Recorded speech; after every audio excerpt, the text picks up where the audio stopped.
the UK. Similarly, CPSB has collaborations with the Royal Colleges and different hospitals, and that's how after every 6 months or a year, different doctors apply through that route and get an opportunity to work in the UK and achieve a clinical excellence. Then comes a specialist registration in which you have to provide your competency profile equivalent to a CCT trained doctor, and then you get a GM on the specialist registration, which is a difficult task. So we will not be talking in detail about that. So about the, as I started, about the eligibility, it's really simple. You have to be MBBS, and you need to do a CLAB or Royal College qualification, or to be part of a sponsorship by a GMC approved sponsor. Then comes the evidence you need to provide. The evidence includes English language skill, which will be lab, which will be OIT or IELTS. Dr. Maha Anam will be talking more in details about them. Then you have to provide evidence of fitness to practice, which includes your all postgraduate experience, non-medical experience, and employment gaps for the last 5 years or since you graduate. You need to provide good standing certificate of all the medical authorities you are registered with, like for Pakistani, it is Pakistan Medical Commission.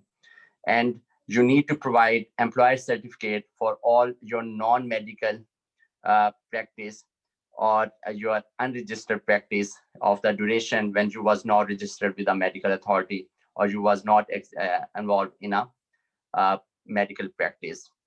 And we all know that our many doctors have to have employment gaps, and I will tell in detail that how we can provide evidence that we are involved in teaching and training and improving our knowledge and skills. Then the primary source verification, which includes that our qualifications should be verified by ECFMG. And then the evidence of knowledge and skills, which can be the above exams I mentioned. So when about this certificate of sponsorship by a registered approved sponsor, that you must be, and it is a necessary criteria that you must be engaged in medical practice for 3 out of 5 years, including the most recent 12 months. And there's a list of sponsors on the GMC website, which you can go through, and then you can contact them directly, or they can arrange interviews for you. And in the COVID pandemic, all the interviews are going on the Zoom and team meetings online. So it is even more easier now. Then comes up break in medical practice. Due to the unforeseen circumstances, many our doctors have to give a break in their medical practice, especially our females, due to their family commitments. Then GMC demands that you should provide evidence that your knowledge and your skills are fresh. And this is a thing which everybody should be focusing right from start. You should keep on attending different conferences, different online courses, and different CPDs. You should, even if you are attending this webinar, you can provide an evidence of attending this webinar, which shows that your knowledge about the GMC registration is updated.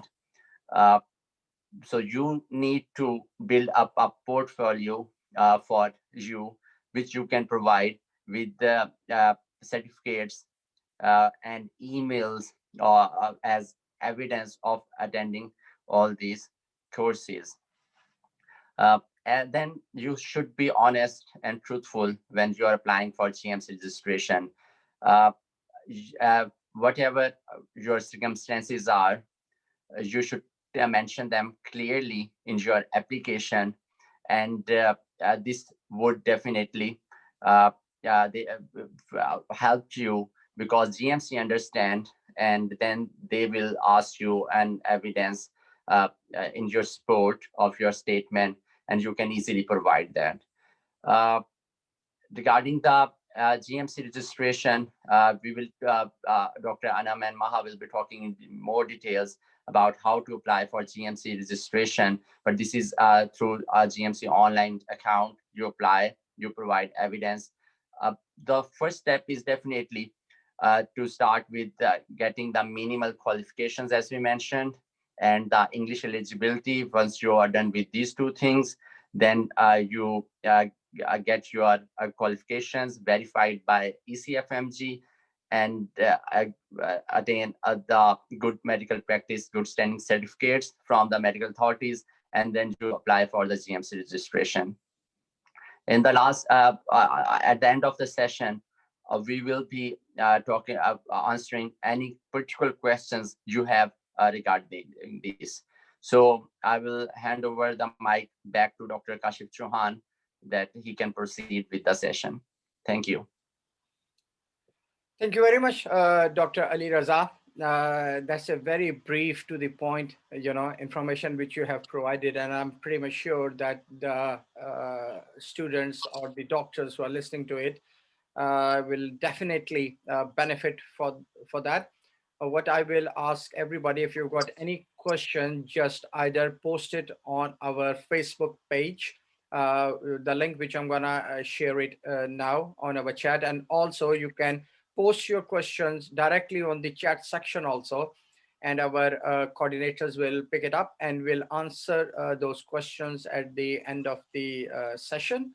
Now I will move on to our young doctor who had just came from Pakistan, and Dr. Maha Rahim. So Dr. Maha Rahim, if you is going to talk about IELTS and the new exam OET, and then she's going to talk about PLAP 1. So these are the three things she's going to talk about, and I think so. These three things are quite important for all the doctors or all the medical students who are sitting anywhere in the world to get an insight that what exactly they need. And the reason we got one of the fresh doctor to talk about it, because it is a first-hand direct experience which they have faced, and what problems they have faced, and how they get around it. So, Dr. Maha, please, the mic is yours. Um, Assalamu alaikum. My name is Dr. Maha, and I'm going to talk about, first of all, I'm going to talk about the IELTS exam, which is basically it's an English test. It comprises of 4 subtests, which tests our ability in reading, writing, listening, and speaking. So we need a minimum of 7 score in each of the 4 subtests, and overall 7.5. Overall, a score of 7.5. First of all, going to talk about how much time does it take to prepare for IELTS and OET both. Both of them are English language tests, and both of them are quite similar to each other, but OET is a bit different because it's more related to medicine, so it's profession specific, and it's also easier for doctors. So it takes about 6 to 8 weeks to prepare for both of the exams. Roughly, yeah, 6 to 8 weeks, but it depends on each individual.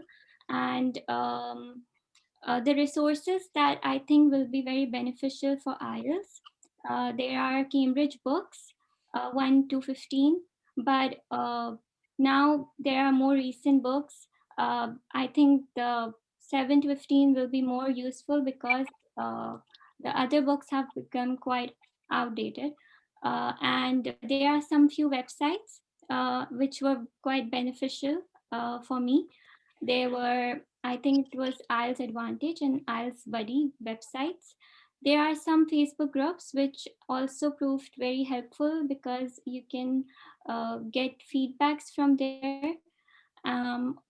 Similarly, for OET also, there are some Facebook groups which can help a lot. And to review or to get feedback on your performance, there is some website which is known as Benchmark, and you can basically post your essays over there and then get a feedback from there. So the preparation materials are uh, mainly groups and books and some few websites which I just mentioned. So yes, then any questions about OET or IELTS? Yeah, Dr. Anam, sorry, Maha, what we'll do, we are making a note of all the questions and everything, and then we're gonna ask it at the end that what will be the questions like and everything. Now, do you have anything else to say, Dr. Maha? Yes, I'm going to talk about lab exam now. So to book lab exam, you need to make an online account on GMC, and then you have to book the exam. The exam is basically a written exam. It consists of 180 multiple choice questions, which you have to complete within 3 hours. Um, so the resources which will help me a lot during my exam were mainly Plavable. Uh, it's I went through it thrice during my preparation. It took me around 3 months. And what also helped me a lot was taking mocks, because important aspect of this exam is time management. So to manage my time, mocks proved very beneficial, because it was according to the time. And uh, I'll recommend everybody to take mocks, and there are several academies here which offer mocks. Yes, and the passing score of lab, it depends on the average score of all the students, but it's mostly around 120 to 126 out of 180, which makes about 60 to 62%. Um, and yes, that's about it about all the IELTS and lab examinations. Thank you very much, Dr. Maha. That was a very concise and nice presentation from a young doctor like you, and we all appreciate your efforts that you especially taken your time off and just come over here and spoke to uh, make aware of the other junior or the colleagues that how they're going to proceed. Now I'm going to move on to Dr. Anam, who's going to talk about the planning for PLAB 2, overview of the exam, and then she's going to talk about planning for the UK visa for PLAB 2, which is, I think, so is a very relevant and important topic. And also she's going to talk about the documentation for GMC registration, arranging the EPIC verification. And also, after getting the GMC registration, it is quite important that you'll get the clinical attachment also. So she's going to talk about that the procedure of the clinical attachment also. So Dr. Anam, the mic is yours. All right. Thank you for having me, Dr. Kashif. Before I begin off, I'd like to appreciate your efforts, because it wasn't long ago when I started my PLAB journey and I was looking for such conferences to see as to who would guide me towards this process. And to be honest, I'm very happy that that you're putting all of this effort out of your precious time to make sure that all the juniors, they don't have to face the same amount of hardships that you might have faced when you entered the system. Because we know every year it's gotten a lot, everything's gotten a lot more vocal in terms of how to get to the UK. So a round of applause genuinely for you and all your efforts. I'll be talking about majorly PLAB 2, because after PLAB 1, that's the biggest hurdle that we do tend to face.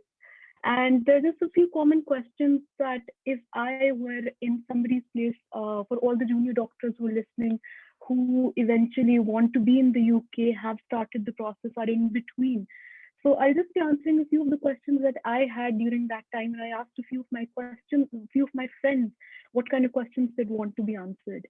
The first thing is the PLAB 2 exam.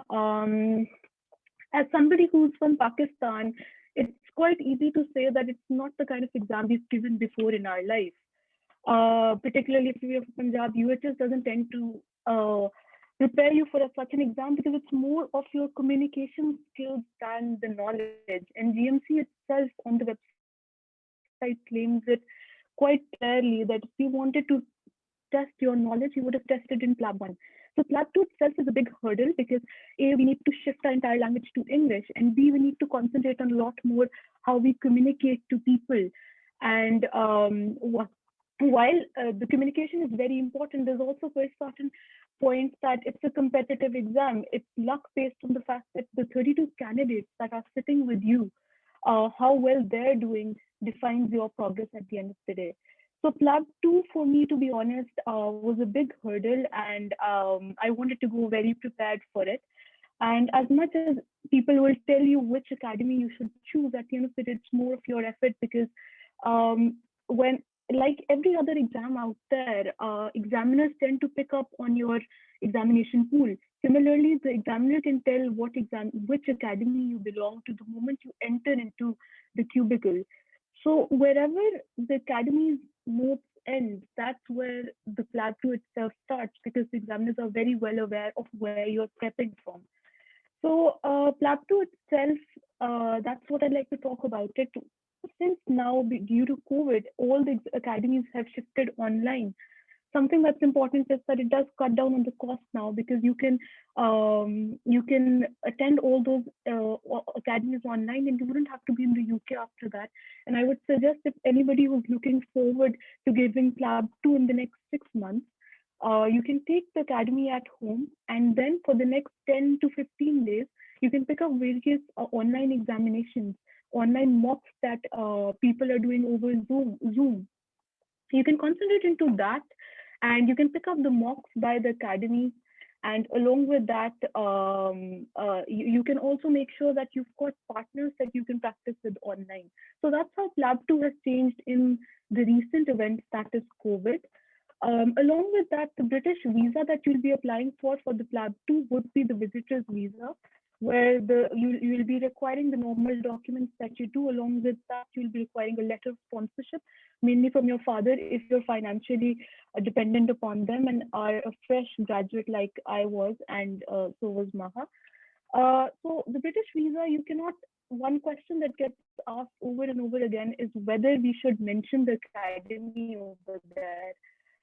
Since the academies are not registered, it's very risky to, in fact, mention the academy. So if you just mention that you're going for PLAB 2 and you're prepping for a certain amount of time, and you are able to provide the expenditure, you're able to prove the amount of pounds you're leaving out for expenditure with the financial statements, it's quite easy to get the visa, and I don't think any junior should be worried about it, irrespective of the fact if you have a good travel history or not. After the British visa and you've sorted the PLAB date out, and I do understand for all the junior doctors out there, because right now getting a PLAB 2 date is a hassle. And it wasn't long when I was in the same boat as well. I would suggest that you sit down and on the GMC website and refresh over and over again, because dates come out every time. If you haven't booked a date, it doesn't mean you won't be able to get it till GMC opens it. If you keep on refreshing, there's a very high chance you will be able to get a seat. I got a seat 2 times just by refreshing the website over and over again. One thing before you come for the PLAB 2 would be to get your EPIC verification, and Dr. Syed Ali Raza has spoken very nicely over it. It's important to get EPIC verification before going for PLAB 2 is because the regular process, even if you don't have any hurdles and you're only trying to get your degree verified from your college and the organization, the communication itself takes around 3 weeks. You started your EPIC verification then. It's better to make sure you've got the EPIC verification sorted out.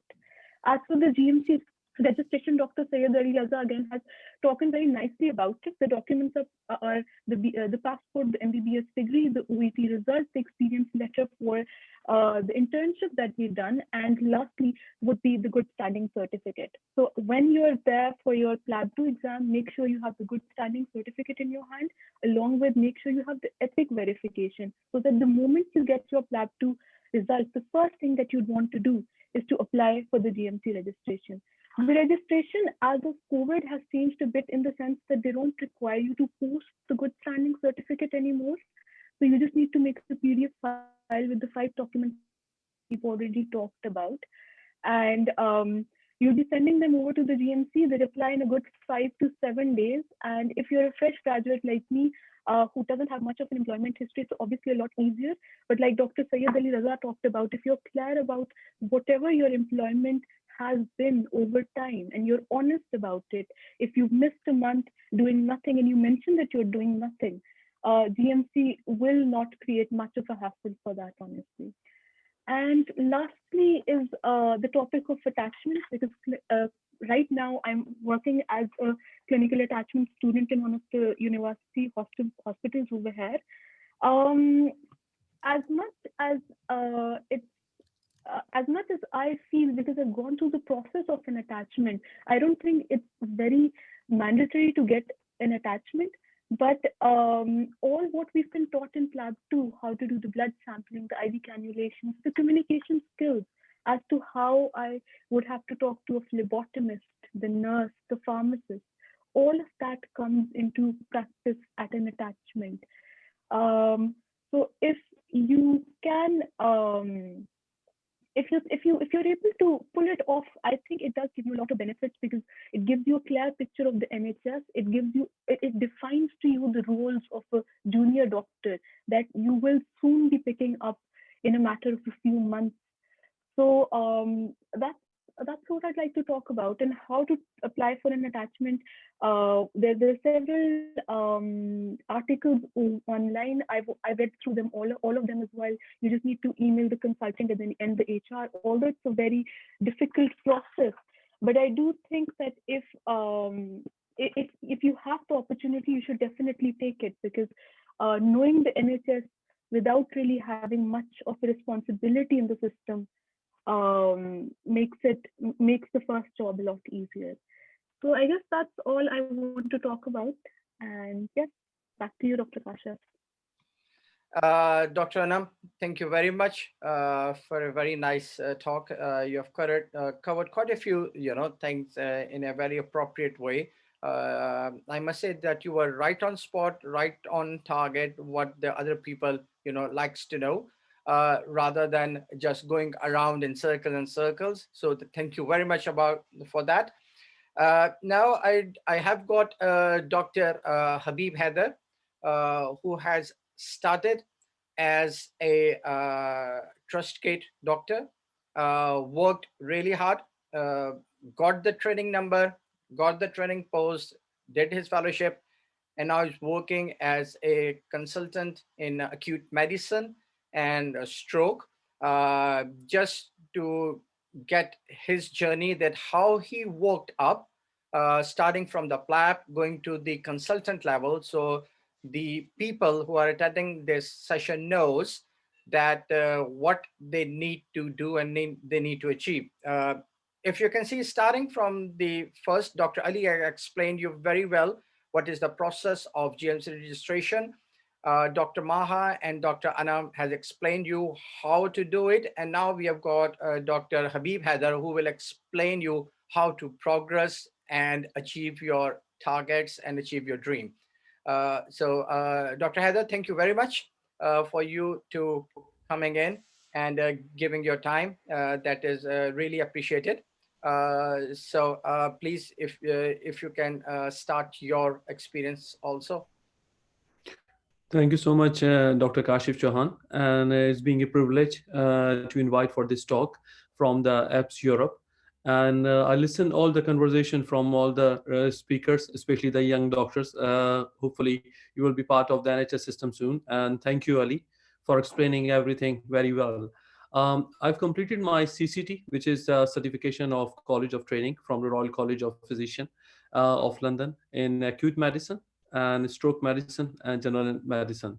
As Dr. Kashif Chauhan said, when people come to UK, we have different hurdles, and some of the hurdle that you can't able to get the training post. I've been in UK for nearly 18 years now, and back old days, people probably remember during the early 2000s, the things are really difficult. It's very difficult to survive in this world in terms of sorting out your qualification and do training and non-training posts. So I started my non-training post initially, and I think the few people I must give credit, including my wife. She was very supportive and very helpful, and she still is. She's a doctor as well, and my parents. So by the grace of Allah, I managed to overcome all those hurdles. So I initially started with a trust gate post and got the core medical training. And the core medical training, which is recognized nowadays, is IMT, internal medicine training, which is for 2 years, in which you have 4 months rotation. You need to rotate in different specialties and then gain the experience and decide which specialty of medicine you're going to choose. So I choose from there acute medicine. As you can imagine, when people come from Pakistan or the Asian countries, we all dream of cardiologists or the super extreme specialty of medicine. And acute medicine is a new field of medicine that people are going to learn different things about the emergencies, where we'll deal with emergencies from head to toe. But these are medical emergencies rather than the surgical or pediatric emergencies, basically. And after completing the acute medicine, I have opportunity to apply for training posts, which I got it in terms of, and I complete my stroke fellowship as well. And also did the 1 year in the general medicine. One of the thing I need to highlight, because looking on the some of the question, one of the candidate I think asked about what are the extra thing we may need to do other than the qualification. So yes, it is very important that you need to develop your portfolio, which is like a screening tool, which normally help us in terms of on yearly basis regarding the process called appraisal process, where you're going to evaluate your progress on terms of certain items on the e-portfolio. And finally, after 5 years, you're going to get the CCT, which Alhamdulillah I managed to achieve. And it's also recently launched in terms of revalidation, which going to be launched every 5 years. So you're going to up to date your e-portfolio, your appraisal and ARCP, and then you're going to get the revalidation from GMC every 5 years. I must say that the junior colleagues like Anam and my mentioned about PLAB 1 and PLAB 2. Yes, PLAB 1 and PLAB 2 are really important, because as a foreign trainee, we always struggle in certain ethical scenarios as per the UK. So we need to learn those things from the PLAB 1, PLAB 2 and make our basic strong. And finally, when you're going to get the training post, it's always an opportunity for you to enhance your career in different specialty. And when you get the training post, always think about what you're going to achieve early in your career, so at least you can work around it. Like some of the things you can do here, like a audit, and you can change audit to QIP, quality improve project. If you're going to choose some academic role, you can do some academic role as well, and do some case reports like research process and all those things. So yes, UK has a land of opportunities, but yes, you need to prove yourself. And Mr. Kashif John mentioned in the beginning that you need to prove yourself and then follow those things. So in terms of training and the CCT is one thing, but after becoming a consultant is a different ball game, basically. So now you're going to train juniors and you need to up to date yourself, basically. So I'm more than happy to welcome any of the junior colleagues if you'd like to discuss with me anything person. I'll put my personal email address here, and you guys can discuss anything if you want me to. And wish you good luck, all of you, and thank you so much. Uh, Thank you very much, Dr. Habib Haider. Again, a very precise to the point, discussion that how you worked hard, starting from a, trust grade doctor, getting a CT training, and then getting the high surgical training, getting your exams, getting your CCT, which is one of the biggest achievements in anybody's career.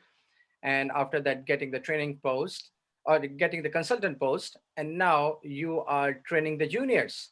So I must call it a circle of life, that where you have started, you are back at the same place, but with your experience, with your guidance, I'm sure that many juniors will benefit, because you have seen the hard work, you have worked for it, And with your experience and with Dr. Ali Raza's experience, you will definitely help. And that is very nice of you. I've seen Dr. Ali Raza has already posted his email address on the chat section, which is very nice of you. And Dr. Habib Haider has also mentioned that he's going to post it on the chat section. So all the participants who are attending this, I must say that if they've got anything, they should get in touch with those very well-known consultants in UK who have progressed with their hard work, dedication, and which will be very helpful.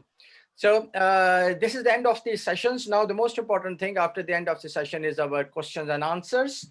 So I will start with Dr. Maha Rahim before I'll go to Dr. Saeed Ali Raza, because we have got flurry of questions for Dr. Ali, for you, which I will let Dr. Habib Haider to ask you. And I'll start with Dr. Maha. So Dr. Maha, I've got quite a few questions, so I will, cut it short for you, which are the more, appropriate one, because unfortunately it's not possible for us to answer all the questions due to our time limit. So the first question for you, Dr. Maha, is regarding the PLAP-1 resources, that how to book them. So I know you have mentioned it, but I think so a few of them who have joined a bit late has missed that, opportunity. And the second question, I think so you'll answer this question, that how to book it. And the second question I have is, what is the better alternative to IELTS or OET? So I'll start with these two questions, then I'll come around the third question. So if you can ask them how to book the, PLAB1, that will, help. Lab 1 examination, we book it by making an online account on GMC. And then there is a section over there which states my tests. When we click on that, we can automatically, after inputting the IELTS, past IELTS form number, we can get a number of options over there from where we can book the PLAB exam. But if you're talking about the resource, that how can we get the resource, that's very easy, because the extensive source that's available for preparation of lab is Plabbable. So when you go on that website, plabbable.com, that's how you subscribe it. There's all the guidelines available over there, how to subscribe it, and that's how you can get it. Thank you very much. That comes to my second question. What is the better alternative, IELTS or OET? I believe, doctors, OET is a more alternative because it's more easier, more costly, but it saves a lot of time and effort, which can, like, because it's more profession specific. So I think passing OET is more easier, and it's good. Yes, yeah. I've got another question for you, and I think so this will be my last question to you, because I've got some questions for Dr. Anam, and a huge amount of questions for Dr. Ali also. This is that in case if the IELTS have expired, will it be necessary to take the exam again? In some conditions it will be, but sometimes the GMC, your previous expired I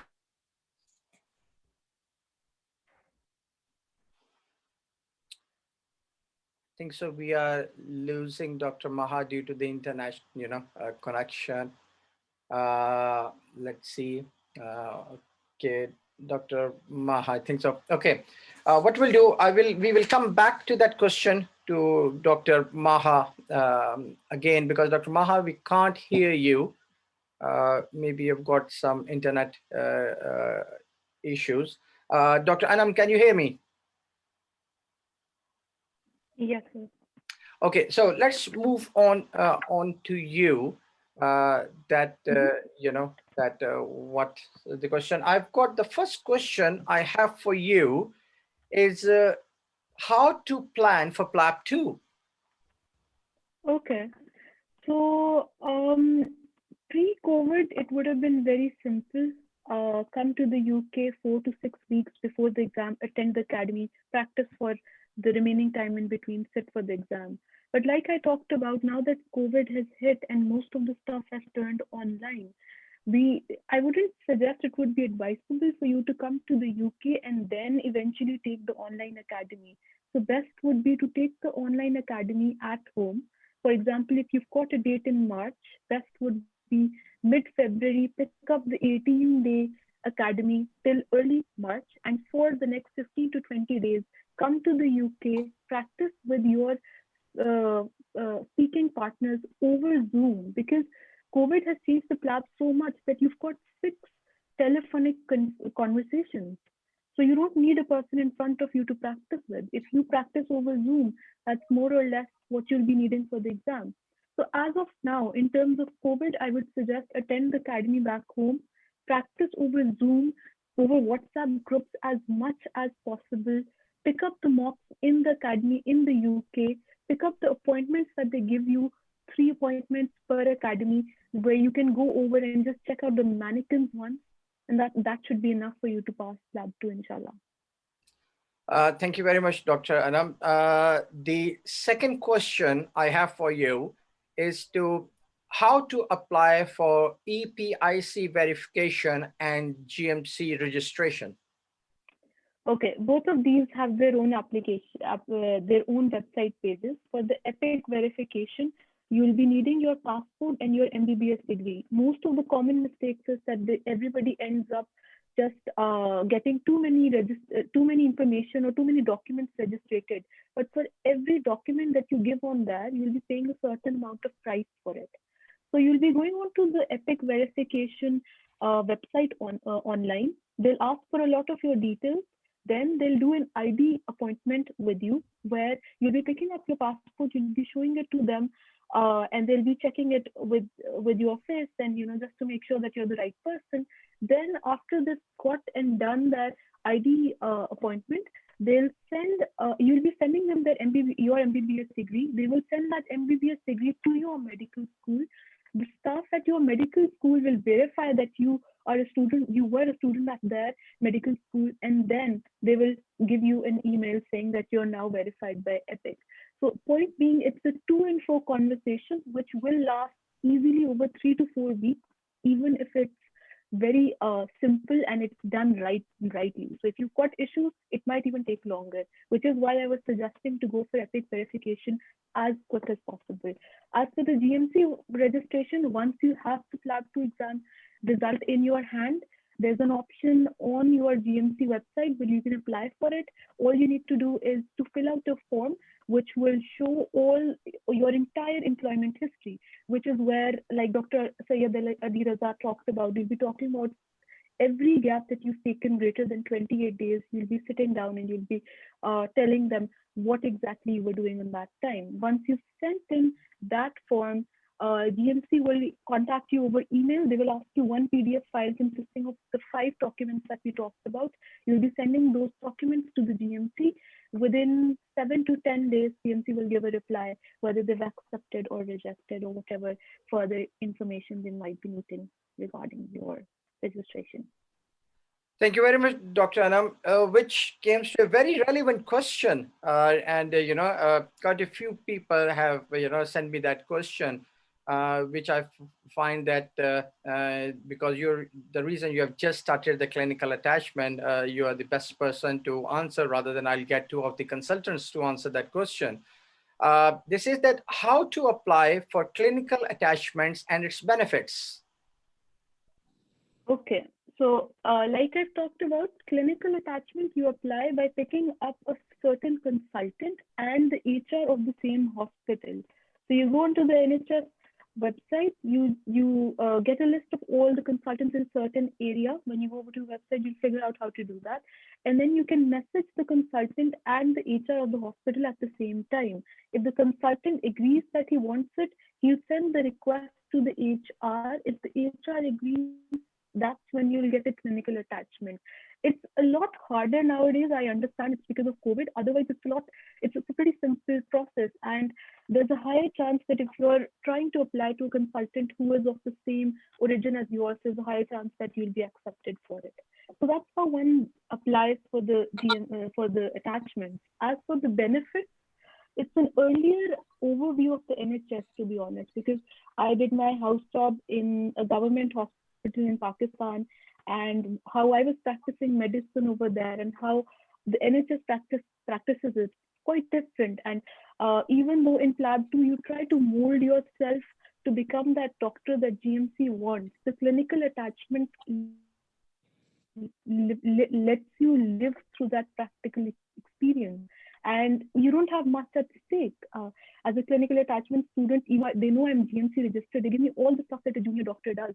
But if I'm unable to perform it, or if I'm perhaps not as good as they would want me to do it, it's not much of a toll on me, because I'm just a clinical attachment student at the end of the day, and that's the best part about it. While you can learn all of that as a junior doctor as well, don't worry about it. But if you want to master the clinical attachment, just make sure you learn how to communicate to various types of your colleagues, the nurses, the pharmacists, the head nurse for that matter, your consultant, the SPAR approach. And while you do all of that, make sure you also have a good hand on your IV cannulations and blood sampling, because these are the 2-3 major things that they're expecting out of us, specifically the fresh graduates who have only done 1 year of internship back home and nothing much more than that. Thank you very much, Dr. Anam. I think so. It comes across to a very, interesting question, and another one. And I think so that it will be nice as one of the consultants should answer that question. So I will refer this question to Dr. Habib Haider. Following the question of which Dr. Anam has answered regarding the clinical attachments, there's a question that, is it easy to get the clinical attachment while you are out of the country? And if you don't have any visa, but you are registered with the GMC, but in order to get your foot in the NHS, you like to do some clinical attachment. So Dr. Habib Haider, what are your thoughts about it? That is it easy to get the clinical attachment while you are out of the country as compared to the people who are in the country? So I think I must say that Anam covered very well, and she's absolutely right. It is really difficult to get clinical attachment nowadays.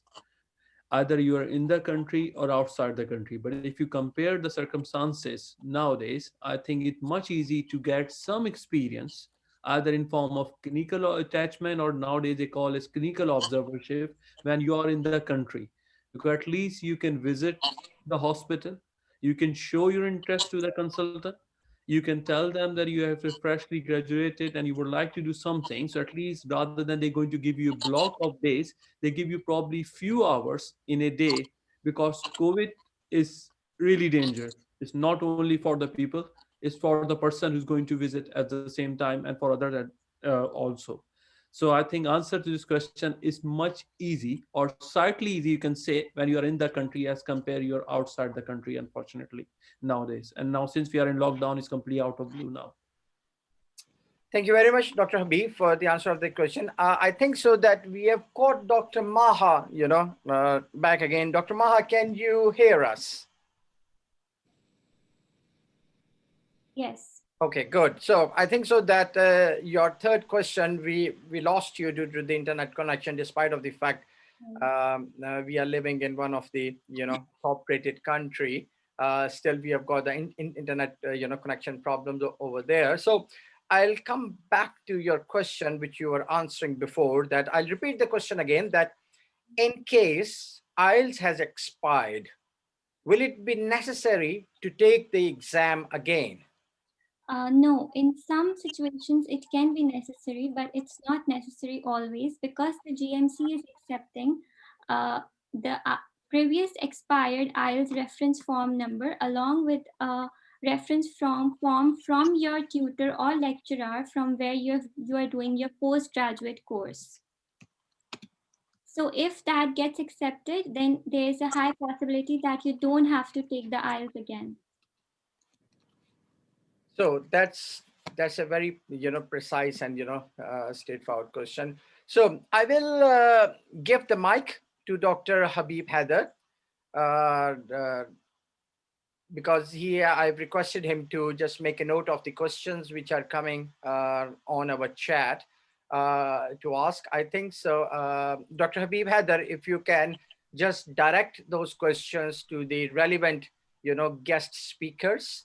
While going through the question, I think so most of the questions are directed to Dr. Ali Raza, who will be able to answer those questions. So Dr. Habib Haider, please go ahead. Thank you, Mr. Chauhan. I think that's some of the question regarding PLAB 1 and PLAB 2 were already covered by Anam and Maha. But I have a few questions for Ali. So there was a question regarding that some of question they mentioned that the two people mentioned, one has done FCPS in histopathology and other has done FCPS in PEDS from Pakistan. And they would like to know the route of MTI to come and work in UK. Okay, first, unfortunately, FCPS pediatric, which was recognized by the GMC as a acceptable postgraduate qualification a couple of years back, but they removed it from their acceptable qualification list, which is quite an unfortunate thing. And I believe that maybe College of Physicians and Surgeons should really think about this and provide enough evidence to GMC about the competencies that are checked during the 4 years of training. About the MTI route,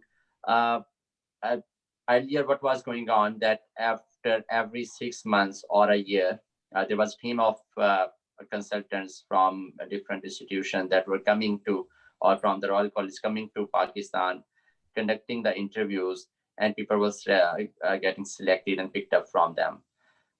Right now, the situation is much different due to the COVID, and that's why the NHS is preferring the doctors who are already working in the UK to employ them due to the travel restrictions, visa problems, lockdowns, and COVID situation. So right now, the only option is the College of Physicians and Surgeons MTI scholarship programs, that they should go to the website, apply through the CPSP, and CPSP then arrange online interviews for them and facilitate all the application. Also, they should keep on visiting GMC website, and the list of sponsorships I have, the ones mentioned on the GMC website, they should visit that, like Leeds Teaching Hospital is running the MTI scholarship programs. So they should keep on visiting their website. They can send an email to them. Usually the trust or the Royal Colleges, they advertise on their website. They invite the applications, and then they shortlist the candidates. One very important thing is that OET or IELTS would be a necessary requirement for MTI programs. So meanwhile, because there is a delay in getting seats, there is a long queue to get seats for OET and IELTS as well. So meanwhile, they should clear their OET and IELTS. It is valid for 2 years. And as soon as, and they should email Royal Colleges and the relevant sponsors given on the GMC website. And then this is the only way at the moment for them. Okay. No, thank you so much, Ali. On the same note, somebody mentioned, because regarding your ball game is regarding oncology. So if they have FCPS in oncology, like FCPS Part 2, can they get easily the specialized registration here in UK? The thing is the acceptable qualification. Again, that is the important point, because FCPS of medical oncology is not recognized in the UK. So it is not an acceptable postgraduate qualification for the GMC to work in the UK.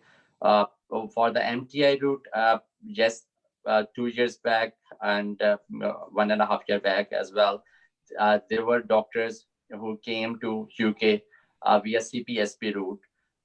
So maybe they should look to the CPSP website, as well as the sponsors like Hull University Hospital. They are inviting the oncology fellows for the MTI scheme. So they should then contact to these university hospitals if they have any slots and they can apply. Okay. And it's one question I think is just say to for our knowledge as well, basically, that somebody saying they're starting their medical education and they have the option to do MBBS either from Italy University, which is 150th in world medicine, or like a national university in Karachi, where I'm from, to Karachi. So they would like to do ultimately postgraduate in UK or in Republic Island. So what are the best option for them, either Lakat University in Karachi or from Italy? I believe from the Italy, because GMC has a separate action for the European medical schools and acceptable European qualifications. So rules are different and also they most probably would not need to provide much evidence of their English language qualification as well if they are graduating from Italy. So for the European countries, GMC has a separate list of requirements, and that are much easier than the requirements for the non-European countries. Excellent. You covered my second question, because there was a question regarding GMC registration for European specialist. So there was a separate note on the GMC website about the European specialist. Excellent. Yes. Good. One question I think is to Mr. Chauhan, because somebody mentioned that they would like to do some specialty training in surgery, and currently they are in Ireland and pass PLAB 1, and they have two options. Either they would like to do PLAB 2 and come to UK, or complete MRCS Part A and Part B and then come to UK and apply for ST3. What do you think? What do you recommend? What I will suggest, Dr. Habib Haider, that if they are going for the MRCS exam, I think so they should concentrate on that exam, because even they do or clear their PLAB B exam, they need an MRCS exam, which is a basic qualification exam to put their first foot on the ladder. Because until unless they have got the MRCS exam, they will not be considered for getting a specialty training post. So my advice would be to them that they should concentrate and go for the MRCS exam, complete that exam, get themselves registered, and then come to UK. Okay. On this note, they were asking you about your journey from GMC registration to pediatric consultant or pediatric surgeon. Sorry. It's a very long journey. 20 years is a very long time. I did my graduation. I did my house job. The first thing I did, without planning, without doing anything, is to buy a airline ticket and just come to the foreign country, come to UK, come to Ireland. So I advise everyone not to do that. Make a plan, make a proper planning, do your homework, and then come. I did about 8 or 9 months job without pay, which is a clinical attachment. And during that time, it was very difficult to support yourself. If my father wasn't, capable enough to support myself, I must be coming back to Pakistan. So don't make that kind of mistake. Plan yourself properly. It's a hard life. Getting the surgical training, when I did my surgical training, that was an old system. So I have to complete my basic surgical training in general surgery first. And after general surgery, I have to take that subspecialty, which is a pediatric surgery. And I have to complete my training in pediatric surgery. So old style is a long pathway. The new style is a totally different pathway. But to get a training in any of these subspecialty, whether it's a pediatric surgery, whether it's a pediatric cardiothoracic surgery, whether it's any other specialty field, you have to show your dedication You have to do multiple courses. You have to write the papers, which is extremely important, published paper, international presentations, audits. So it's not an easy journey, but it is achievable. You have got three of the people who are on this panel, Dr. Saeed Ali Raza, Dr. Habib Haider, and myself. We started as a trust grade job, work ourselves high up, and now we are educating you. So it is an achievable thing. No, thank you so much. Excellent answer. I think the one question I think is for me because it's probably showing more or less my situation when I came to UK.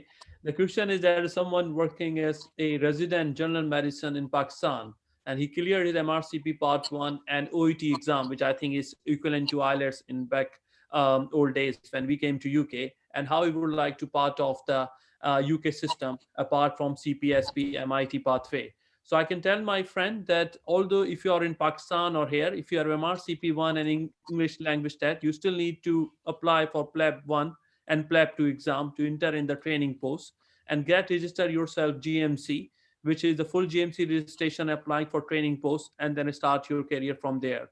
Either they're going to consider your foundation training, which is like a house job in Pakistan as a foundation year 1 and give you foundation 2 competencies, but you should have your supervisor who can sign off your foundation 2 competencies, and you have option to start either medical training or surgical training or general practice. It depends upon your career choice and what are the requirements. So wish you good luck and thank you. Last question. I think probably the time we already over 7 minutes, but it's a very interesting session. So if Mr. Chauhan is happy, I can ask one question from Maha, the last. Is that okay, Maha? Yes, sure. Thank you. So, Ma, is there any specific course you recommend for PLAB 1? No, not really, because I think it's quite easier. It's a very easy exam. Um, and you can easily do it if you go through Flammable thrice or twice. And also nowadays there is some additional material available like Flab 1 keys and Med Revision, which is more than enough, I believe. Okay. Thank you. Thank you. Thank you. Ali, there's a just question. They were the humble request. They were saying, I'm really sorry. Is it okay for you? Sorry. That what about your take on recent guideline by GMC when they accept the registration for license to practice for people with pass in alternative registration like USMLE or AMC? Will there be any kind of disadvantage as compared to the people who have simple UK qualification? A disadvantage to whom? To the ones who have done PLAB, or to the ones who have got the US registration and they want to work? No, so they're asking about disadvantage for those who have USMD or AMC. Other way Okay, around. no, this is really a great opportunity for them, because most of the time we see that it takes them 1 or 2 years to get a match in the US. And this is, they get this window of 1 or 2 years when they are doing nothing, maybe a clinical testament, but not medical practice, not in medical practice. Sometimes they are just doing some ordinary jobs, non-training jobs back in their home country. So this is an opportunity for them that they should come to the UK. They should work in one of the best health system of the world. They should improve their skills. And meanwhile, if they still want to work in the US, they can keep on applying for for a match there. So this would be a great opportunity. And as I mentioned, there are some really big hospitals here in the UK, and maybe after working there, they will forget their dream of going to the US, and they will end up establishing a successful career in the UK. And another thing is that this will help them in their match applications as well, when they will show that they are currently working in NHS, and they are achieving their competencies and skills. So this will help them in their job match interviews in the US as well, because definitely they would like to hire a doctor with a good clinical experience, rather than a doctor who has just cleared the exams, have done a couple of researches, but is not actively practicing in a good standard healthcare setting. No, thank you so much. I think I 100% agree with you because I have an MD from US as well and completed US Assembly, and knowledge never waste, and it's still going to help me to making decision regarding the MRCP preparation and PACES exam. So I think it's a really good opportunity for the people regarding the US Assembly and AMC to come and work in UK. And since GMC recognizing this, so I think they should take this advantage. Um, there is one question. I think somebody is sadly not happy, but they were asking question. I will tell my friend it's really difficult to ask question about the salary, the what's the consultant and GP salary, but you can get this information on the different website of the consultant salary scales. And I must say that we always have this habit when we came from Pakistan, always ask people salaries. And second question will people ask me in the beginning, are you married? So please try to ignore these questions. It's not going to help anyone else. Dr. Habib, I was reading the same question and you have answered it, very nicely. That the purpose of this session is not to talk about, income, how much you are paying. Obviously, it is very important, but all the information is available on the internet so that they can find it. Now, Dr. Ali,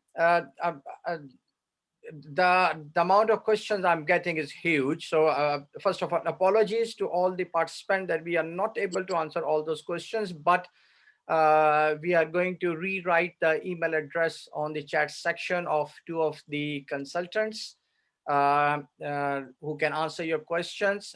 Due to the data protection, we cannot write down the email addresses or details of our two junior doctors who has kindly come on the system, but the consultants, they are happy to be contacted and they can answer any of your query. Now, before I close this session, there are two very relevant questions which I cannot ignore it. And I'll request Dr. Ali Raza to answer, those questions. The first question is that for whom you recommend PLAP, for whom you recommend Royal College of Physicians or Surgeons exam, and for whom you recommend certificate of sponsorship route. I think so. These are very important questions which should be answered. So if you can answer those ones, please. Yes, Dr. Kashif, here, this is where the career counseling comes actually, that how you plan your career. So right in your MBBS years, you should start planning your career, and you should see what are your long-term goals. So those who are wishing to work in the UK, they should and they should start planning it in their medical school. In their final year, they should appear in their in the final year or during their house job, they should appear in their OET or IELTS exam, and they should always appear in PLAB because it is much easier. It checks your basic knowledge and basic clinical skills, and that is the easiest route. And I believe most of the fresh doctors, they are already choosing this route to get GMC registration and start their career in the UK. Now there are then the doctors who have done their house job, they are in their local fellowship training, or they are just doing non-training jobs. So MRCP, there comes Royal College qualifications, which are not only recognized in the UK, but also in most of the countries of the world. So if they are not 100% sure that they want a long-term career in the UK, so they should always do the Royal College qualifications. So these are for the ones who are already in fellowship training, or who have done their PMQ primary medical qualification a couple of years back.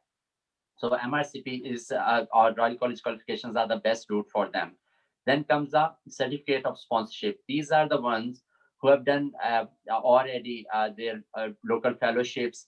They don't want to do PLAB or Royal College. They don't want to appear in further exams, so they can just clear their OET or IELTS, achieve required scores, and then they should opt this pathway to get GMC registration. So this is for the three generations, you may say. For the ones who are fresh, then the comes who are in the middle of their career, and the comes who have done the ones who have done their fellowship and I want to come to the UK.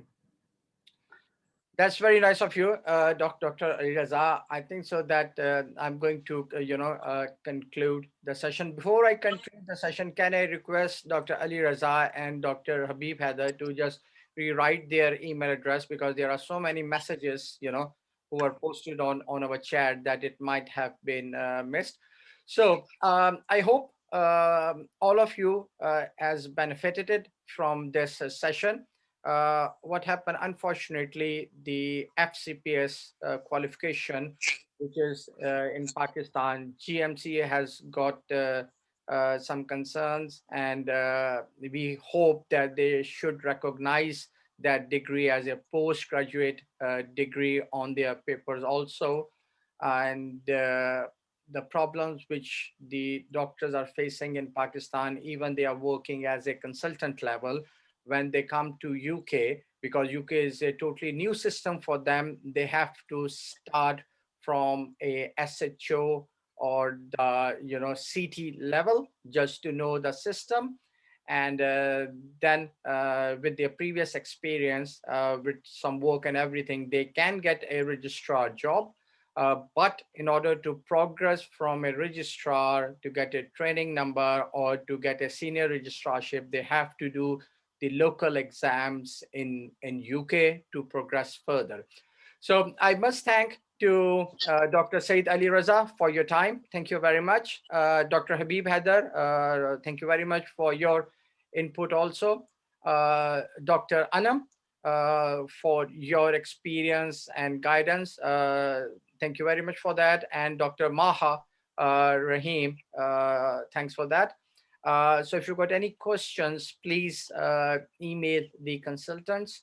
And or if you've got any question, you can go to our Facebook page, and you can write down the questions over there, which we will happy to answer.